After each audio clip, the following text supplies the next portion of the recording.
The morning sun painted golden streaks across the grand windows of Windsor Castle as 10-year-old Prince George walked through the long corridors with his usual quiet steps. Unlike other children his age who might run and shout with excitement, George had learned early that palace life required a certain composure. Yet beneath his calm exterior he possessed a heart that noticed everything around him. As he made his way to the breakfast room, George passed the same royal guards who had protected his family for years. These men and women stood at their posts with unwavering dedication, their faces stern and professional. But George had always been different from other royals. While others might walk past without acknowledgement, he had developed a habit of observing the people who served his family with quiet respect. This particular morning, something caught his attention near the East Wing entrance. Royal Guard William Thornfield stood at his post, but something seemed different about him. William had been protecting the royal family for 15 years, and George had seen him countless times. The guard always stood perfectly straight, his uniform immaculate, his expression focused and alert. But today, George noticed a slight tremor in William's hands as he gripped his ceremonial rifle. The young prince slowed his pace, pretending to examine a painting on the wall while he observed the guard more carefully. William's usually sharp eyes seemed distant, and there was a heaviness in his posture that spoke of something deeper than physical fatigue. George had always been taught to be observant and empathetic by his parents, Prince William and Princess Catherine. They had instilled in him the importance of understanding that everyone around them was a real person with real feelings and struggles. This lesson had shaped how George viewed the world, making him more aware of others' emotions than most children his age. The breakfast bell chimed softly through the corridors, signaling that the royal family was expected in the dining room.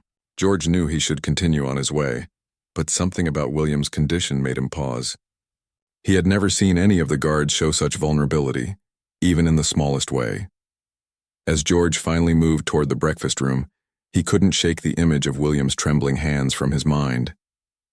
Throughout breakfast with his siblings, Princess Charlotte and Prince Louis and his parents, George remained unusually quiet. His mother noticed his contemplative mood and asked if everything was all right, but George simply nodded and continued eating his toast. The conversation around the table flowed with discussions of the day's schedule, upcoming royal engagements and Charlotte's upcoming school presentation. But George's thoughts kept returning to William. He wondered what could be troubling the dedicated guard who had always seemed so strong and unshakable. After breakfast, George excused himself and walked back toward the East Wing, hoping to catch another glimpse of William. Sure enough, the guard remained at his post, but now George could see more clearly what he had only sensed before. William's eyes held a deep sadness, and despite his best efforts to maintain his professional demeanor, the weight of whatever he was carrying seemed almost too much to bear. George stood at a respectful distance, hidden partially behind a marble column, watching as William occasionally closed his eyes for brief moments as if trying to gather strength.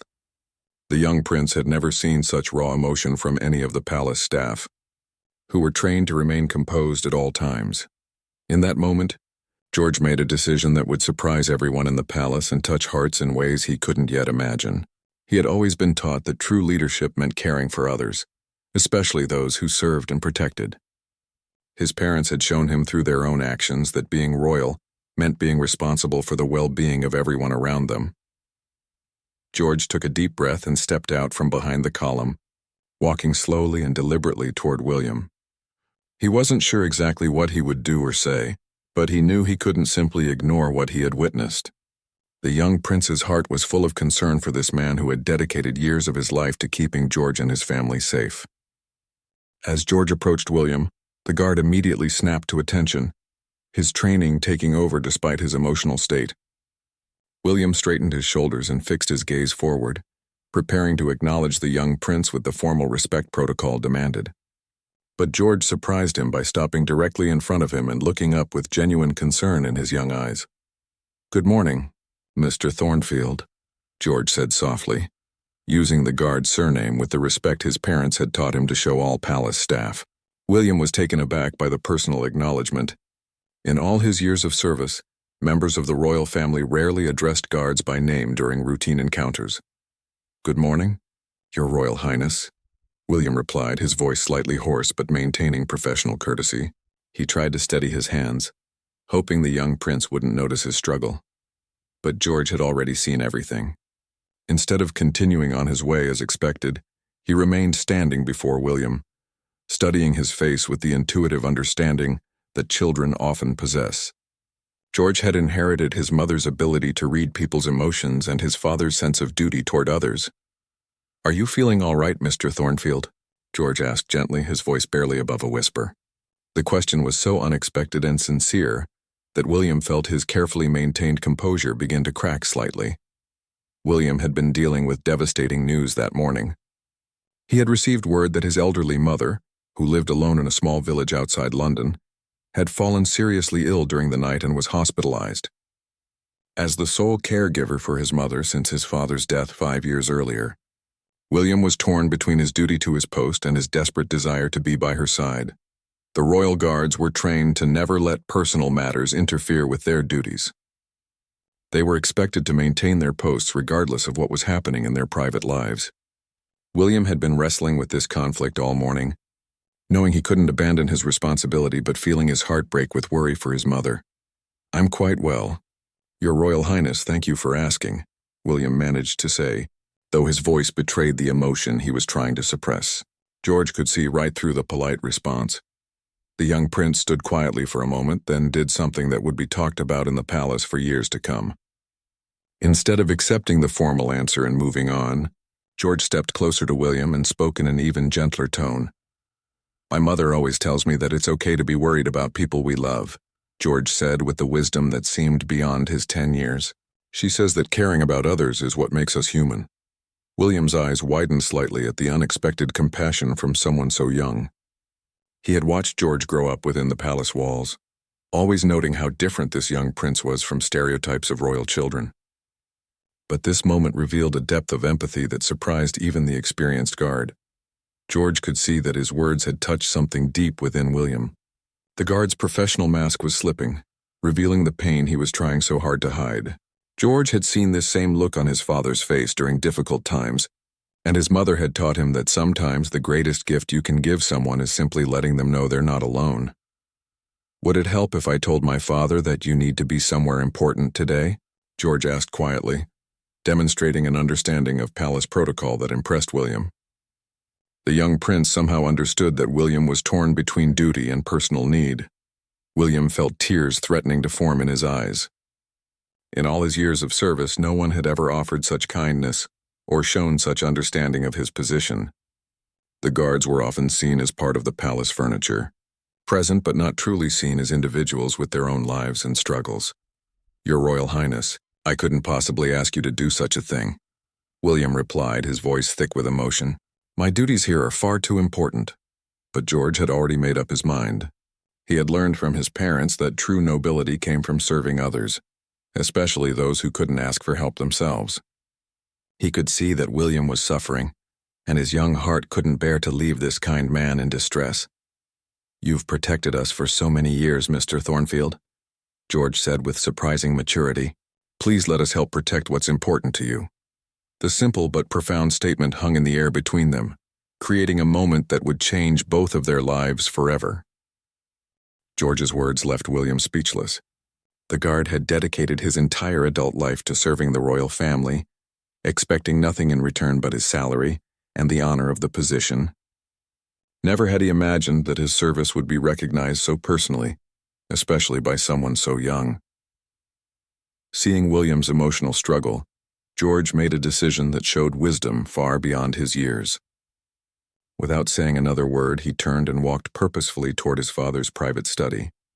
The young prince knew that Prince William would be reviewing his schedule for the day, and George felt certain that his father would understand the situation once it was explained. William watched in amazement as the young prince disappeared down the corridor. He couldn't believe what had just happened. The boy had not only noticed his distress, but had taken it upon himself to help.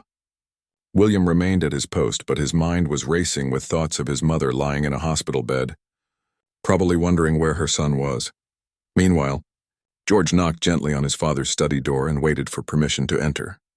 Prince William looked up from his papers with surprise as George rarely interrupted his morning work time. "Father, may I speak with you about something important?" George asked, his tone serious and respectful. Prince William immediately set aside his documents, recognizing the unusual gravity in his son's voice. "Of course, George. What's on your mind?" George took a deep breath and carefully explained what he had observed about William Thornfield. He described the guard's obvious distress, his trembling hands, and the sadness in his eyes. He spoke about how Mr. Thornfield had always been kind and protective, and how he seemed to be suffering from something personal. "I think he needs to be with his family today, Father," George concluded. "He's been taking care of us for so long. Maybe we could take care of him for once." Prince William listened to his son's words with growing pride and amazement. The compassion and emotional intelligence George displayed reminded him of his own mother, Princess Diana, who had always taught him to see the humanity in everyone around them. "You've noticed all of this just from walking past him this morning?" Prince William asked, impressed by his son's perceptiveness. George nodded earnestly. "He's always been so strong for us, but today he looks like he needs someone to be strong for him." Prince William felt his heart swell with pride for his son. Here was a 10-year-old boy who had not only noticed someone else's pain, but had taken action to help. This was exactly the kind of future King Prince William hoped George would become, someone who truly cared about the people around him. "Let me speak with the head of security," Prince William said, reaching for his phone. "We'll see what we can do to help Mr. Thornfield." Within minutes, Prince William had contacted the security chief and arranged for William Thornfield to be relieved of his duties for the day. When asked about the reason, Prince William simply said that it was a personal matter that required immediate attention, and that the request came with his full support. George waited anxiously while his father made the arrangements. He kept thinking about the sadness in William's eyes and hoping that whatever was troubling him could be resolved. "It's arranged," Prince William told his son. "Mr. Thornfield will be free to leave within the hour." George's face lit up with relief. "Thank you, Father. Should I go tell him?" Prince William considered this for a moment. "Actually, George, I think this calls for something more formal. Would you like to accompany me to deliver the news personally?" The idea of telling William together appealed to George immensely. He nodded eagerly, and together father and son walked back toward the east wing where William remained at his post. As they approached, William immediately came to attention, surprised to see both Prince William and Prince George walking toward him together. This was highly unusual, and William wondered if perhaps he had somehow failed in his duties.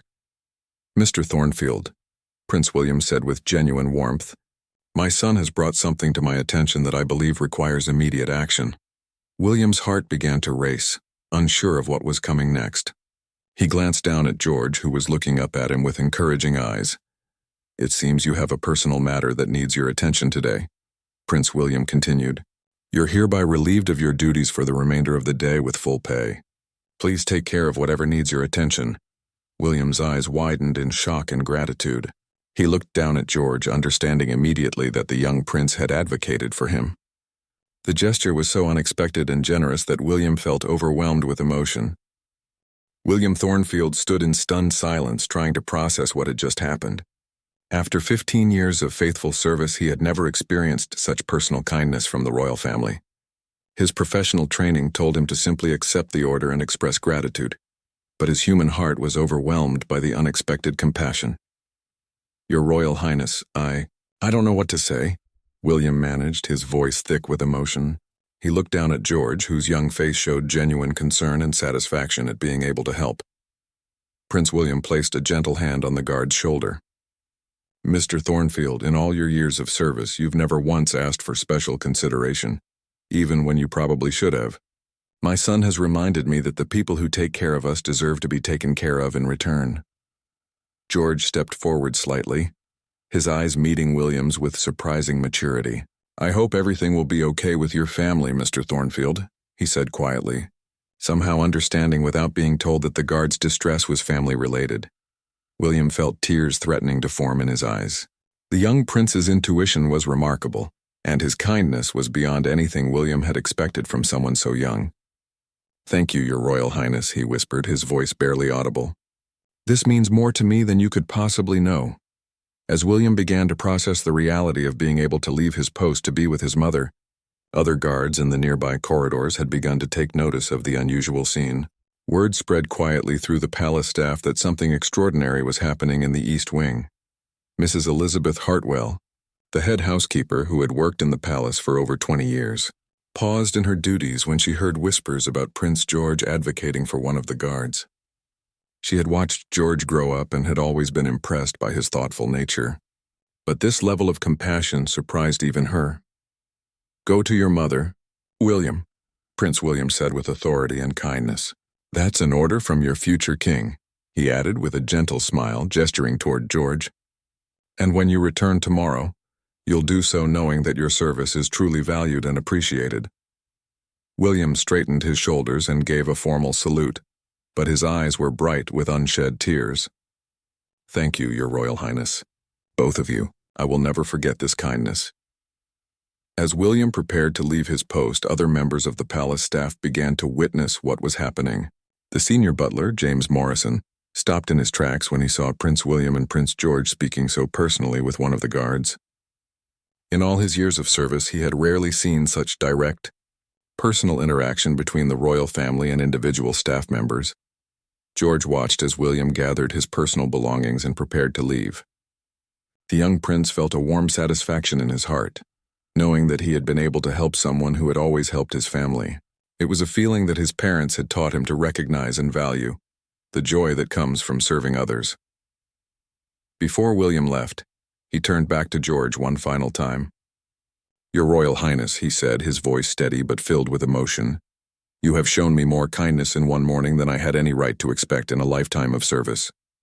I promise you that when I return, I will serve this family with even greater dedication, knowing that I work for people who truly care about others." George simply nodded, understanding the weight of William's words even at his young age. He had learned from his parents that true leadership meant taking care of the people around you, and today he had put that lesson into practice in a way that would be remembered for years to come. As William walked away from his post for the first time in years without completing his scheduled duty, he felt a mixture of gratitude, amazement, and renewed loyalty to the royal family. The actions of a 10-year-old boy had restored his faith in the essential goodness of the people he had sworn to protect. News of what had happened began to spread through the palace with remarkable speed. Kitchen staff, housekeepers, gardeners, and other guards all heard whispers about Prince George's extraordinary act of kindness. Many of them had been working in the palace for years, some for decades, and had never witnessed such personal attention to an individual staff member's needs. The story grew more meaningful with each telling, not because details were added or changed, but because people began to understand the deeper significance of what the young prince had done. He had seen past the uniform and protocol to recognize a fellow human being in need, and he had taken action to help. As the day progressed, the impact of George's gesture began to ripple through every corner of the palace. In the kitchen, where staff prepared meals for the royal family, cook Mary Sullivan paused in her preparation of lunch to share the story with her assistants. She had worked in the palace for 12 years and had always admired the young prince's polite demeanor, but this act of kindness elevated him in her estimation to something truly special. "Can you imagine?" Mary said to her team as she stirred a pot of soup.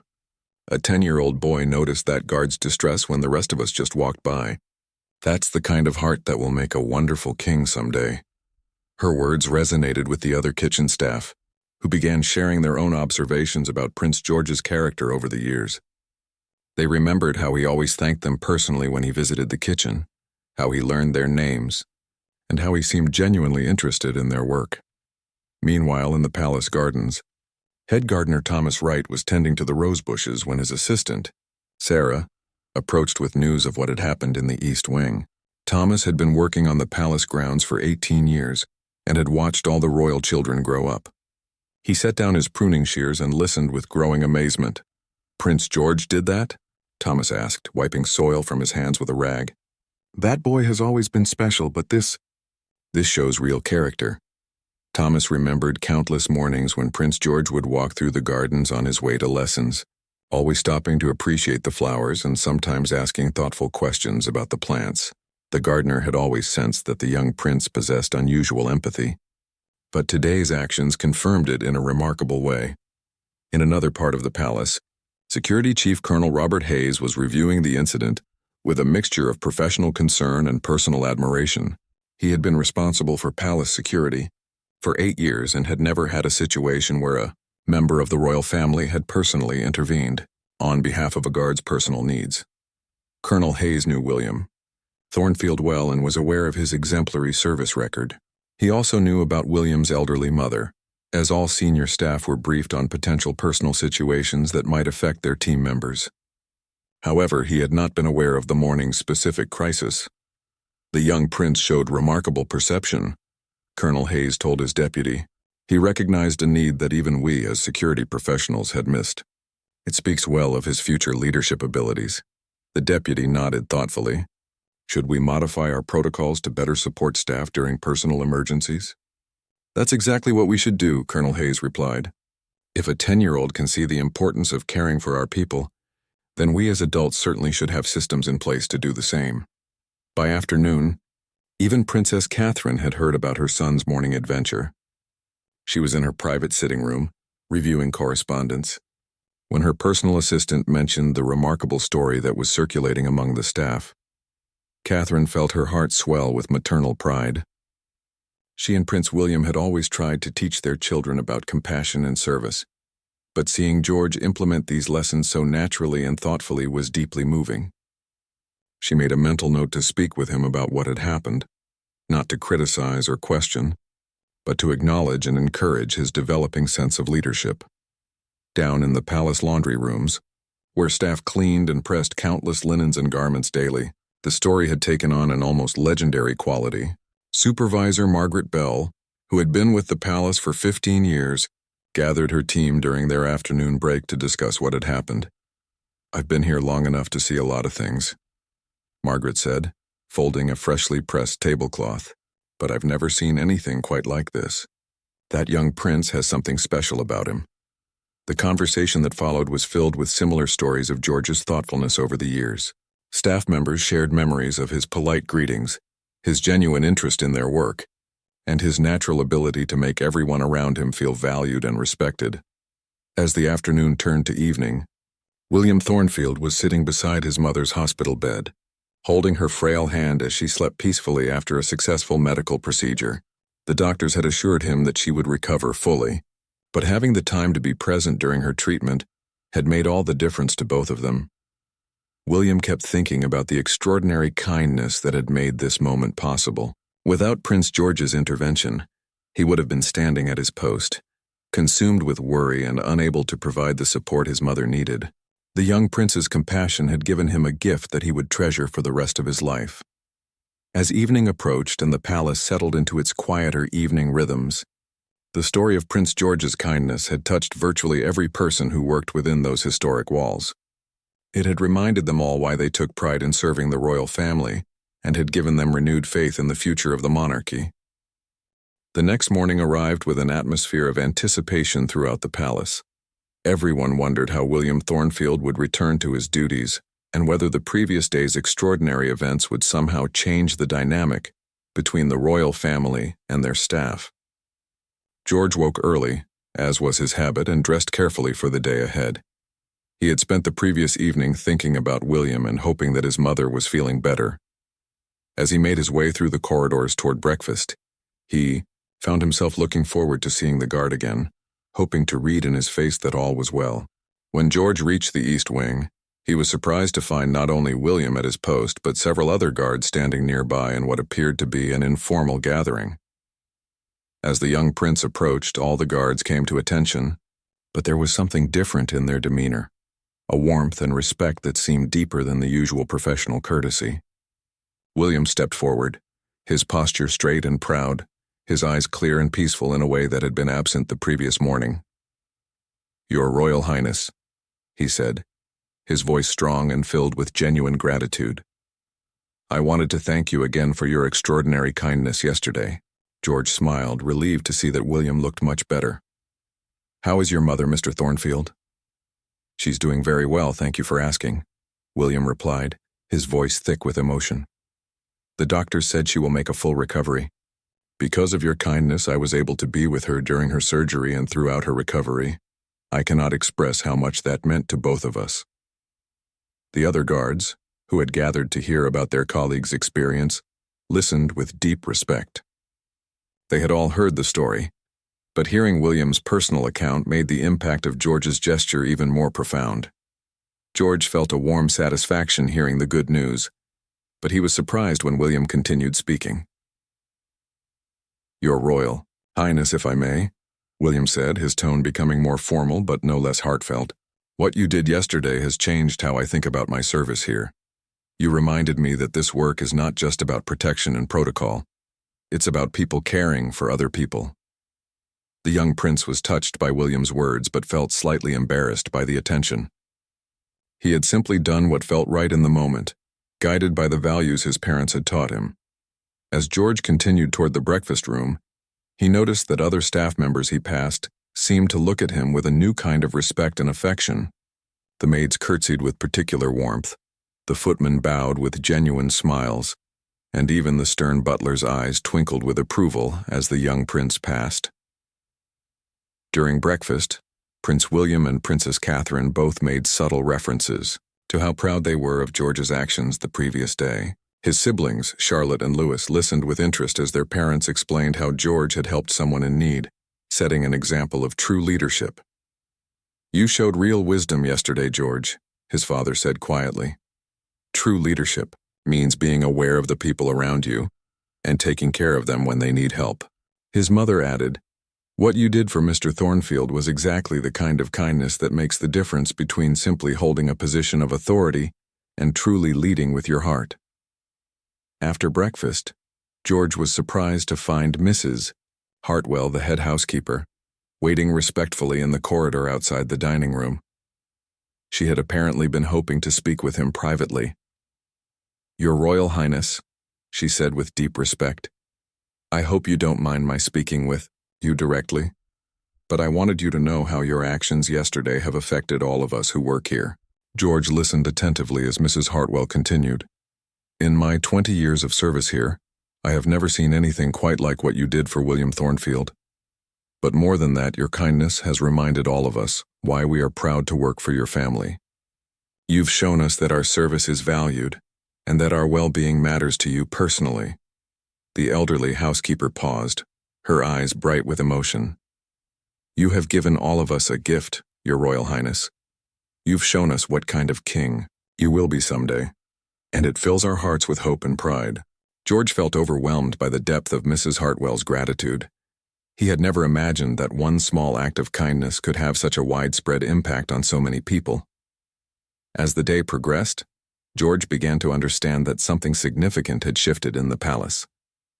The staff continued to perform their duties with the same professionalism and dedication as always, but there was a new warmth in their interactions, a sense of being truly seen and valued that had been kindled by his simple gesture of compassion. When George passed William's post later that afternoon, the guard gave him a subtle nod and a smile that spoke volumes about the gratitude he continued to feel. It was a moment of connection that transcended the usual boundaries between royal, family, and staff, creating a bond based on mutual respect and human kindness. That evening, as George reflected on the events of the past 2 days, he began to understand something important about leadership and responsibility. He realized that having a position of privilege meant using that privilege to help others, especially those who might not be able to help themselves. Several weeks passed, and the story of Prince George's kindness to William Thornfield had become a cherished part of palace lore. But the impact of that single moment of compassion continued to grow in ways that surprised everyone involved.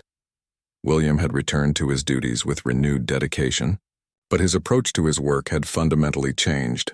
He found himself paying closer attention to his fellow guards, noticing when someone seemed troubled or stressed. Inspired by Prince George's example, William began quietly checking on his colleagues and offering support when needed. One afternoon, William noticed that guard Jennifer Mills seemed unusually distracted during her shift. Instead of simply noting it and moving on, as he might have done before, William approached her during a break. "Everything all right, Jennifer?" he asked with genuine concern. Jennifer was surprised by the question.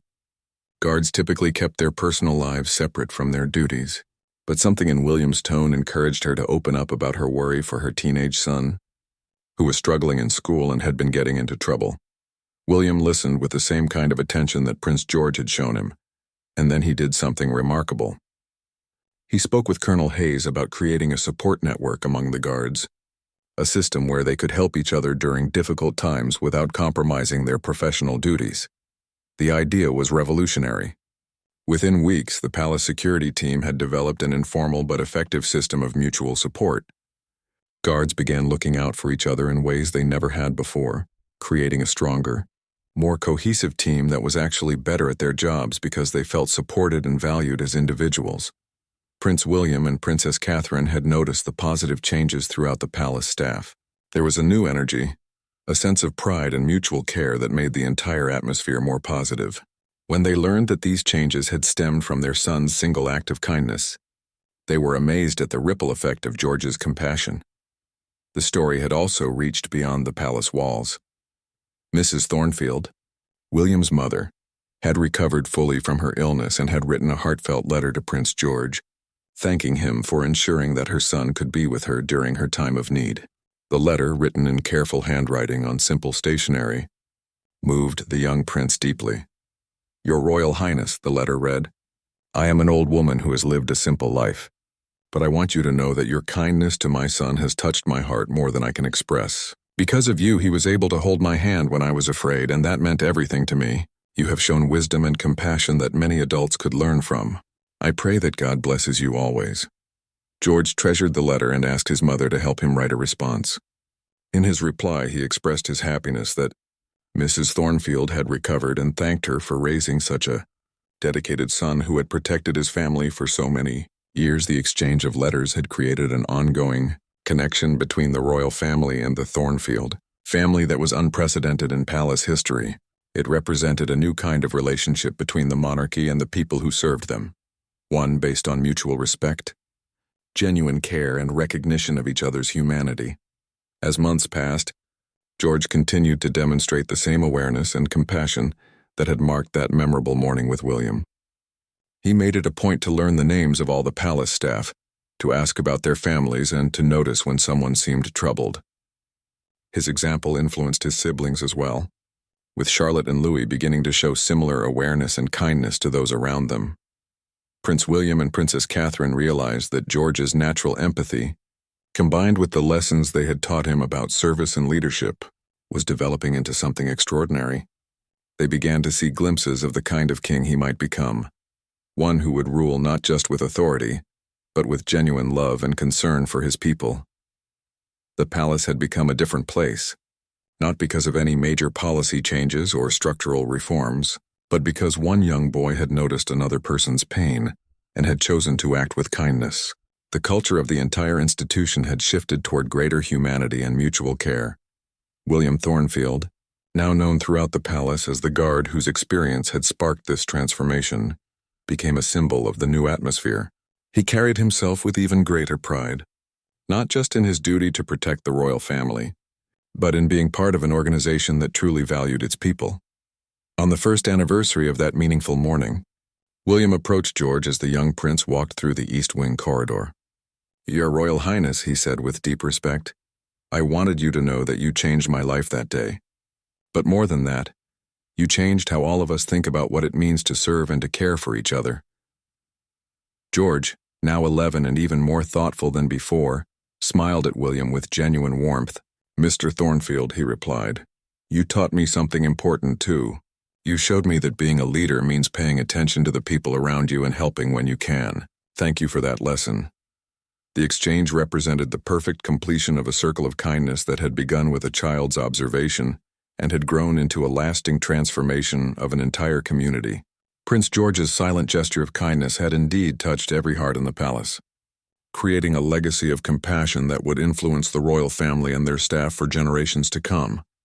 In that moment, as guard and future king smiled at each other with mutual respect and affection, everyone who witnessed it understood they were seeing something special, the true meaning of leadership, service, and human kindness working together to create a better world for everyone.